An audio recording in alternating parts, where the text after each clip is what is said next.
So you bought a rental property. You ran the numbers, plugged everything into a spreadsheet, and the cash flow looked amazing. But 6 months in, your bank account tells a different story. Where's all the money going? It might be the work of what I call ghost expenses. The sneaky, silent killers that should, but don't always show up in your projections, but will absolutely wreck your profits if you're not careful. In this video, I'll show you 3 of the most common ghost expenses that new investors overlook and how to prepare for and minimize them. Let's start with the first and most obvious ghost expense, vacancy. Now, most people think vacancy just means that the unit is empty. No tenant, no rent coming in. And that's definitely part of it. That's what we call physical vacancy. But there's a second kind that's even more dangerous, economic vacancy. That's when your unit is technically occupied, but the tenant isn't paying. Or maybe they're only paying part of what they owe. Either way, money isn't hitting your bank account the way you expected. Here's the thing, both types of vacancy cost you the same. Whether the unit is sitting empty or it's occupied by someone who stopped paying, you're still covering the mortgage, taxes, insurance, utilities, all out of pocket. And if you didn't budget for that in your cash flow projections, you're bleeding money. Smart investors plan for this. They assume some percentage of the year will be lost to vacancy. 5 to 10% is common, and they build that into their numbers before they ever buy the deal. Now let's talk about how to minimize that vacancy. First, it all starts with proper screening.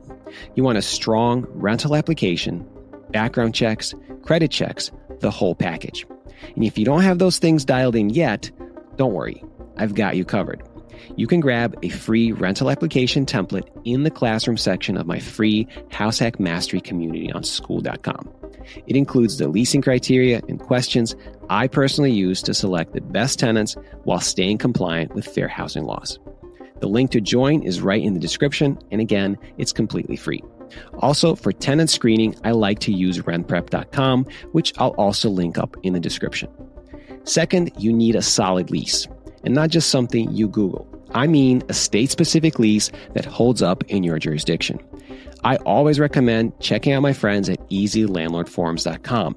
They offer highly customizable, attorney-approved leases that are tailored to your state, and they cost a tiny fraction of what a lawyer would charge. I use them myself, they're excellent, and my affiliate link to their platform is in the description below as well. Third, know your landlord-tenant laws like the back of your hand.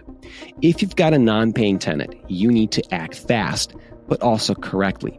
Many states require you to take specific legal steps before you can even file for an eviction. And those steps take time. So if you delay the process, you're just digging yourself into a deeper hole. And finally, this might be the most important one. Treat your rental like a business. Too many landlords try to be friends with their tenants. And I get it. You want to be nice. But here's the thing. Friends forgive late rent. Friends ignore lease violations. Friends bend the rules. And that almost always backfires. You don't have to be a jerk, but you do need to be firm, professional, and consistent.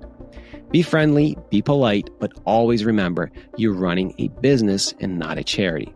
The second ghost expense is repairs and maintenance. These aren't just the big oh no surprises like burst pipe or broken furnace, though those do happen too. I'm talking about the constant little things that quietly eat away at your bottom line. Maintenance includes stuff like lawn mowing, snow removal, leaf cleanup, garbage hauling, replacing light bulbs in hallways, air filter changes, cleaning common areas, all the basic recurring tasks that keep the property running.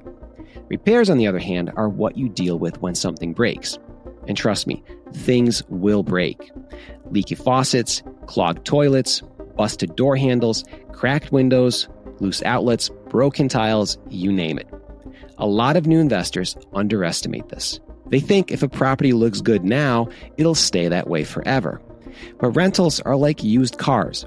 The longer you own one, the more they need attention. You should absolutely be setting aside money every month, ideally in a dedicated maintenance reserve account, so that when things go wrong, you're not caught scrambling. Now, when it comes to actually estimating how much to set aside, here's how I do it. For specific recurring costs like lawn mowing, snow removal, or trash hauling, don't guess. Get quotes. Call around, or if you already have a guy who handles this for your other properties, use the price he charged you for this one. Anytime you can get a specific number, use it. Don't use a percentage when you can use a real quote. But for all the episodic stuff, the random repairs that you know will happen but can't predict when, I like to use a percentage of the gross rent. Here's my rule of thumb. For properties that are 0 to 10 years old, I set aside 2.5% of gross rent per month or annually. It works either way. For properties that are 11 to 30 years old, I bump that up to 5%. For properties that are 31 to 50 years old, I plan for 10%. And for anything older than 50 years, I'll budget 15% or more unless it's been fully renovated. Now, ideally, if you're buying something that old, it's either been remodeled in the last few decades or you're buying a fixer-upper at a deep discount and you plan to renovate it yourself.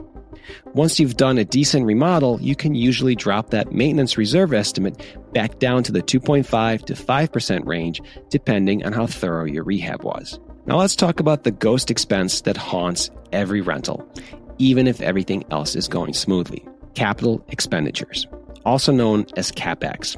This is the stuff that doesn't just break, it wears out over time.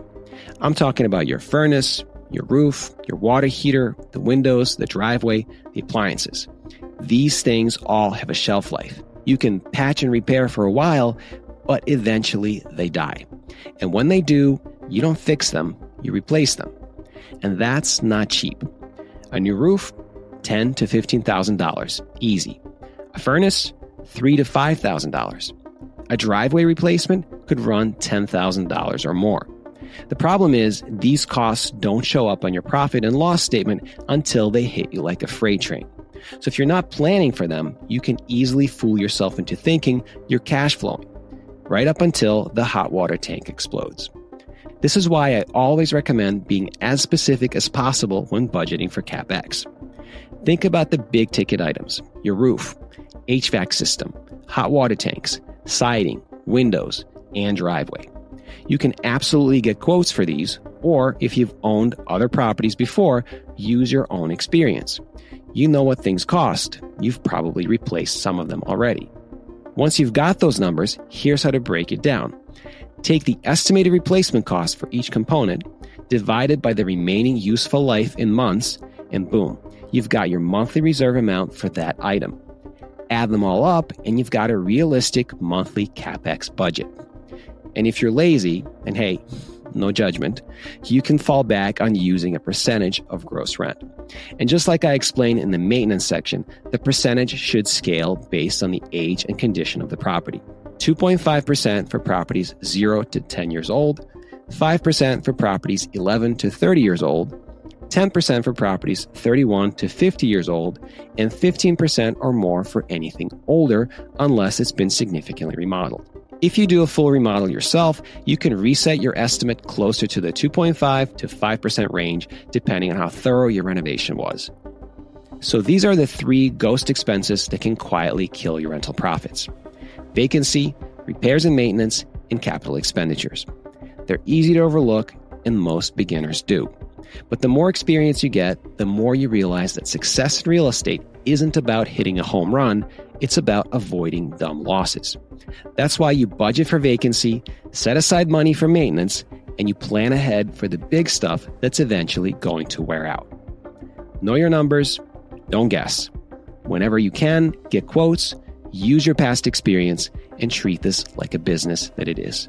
If you do that, your bank account and your future self will thank you.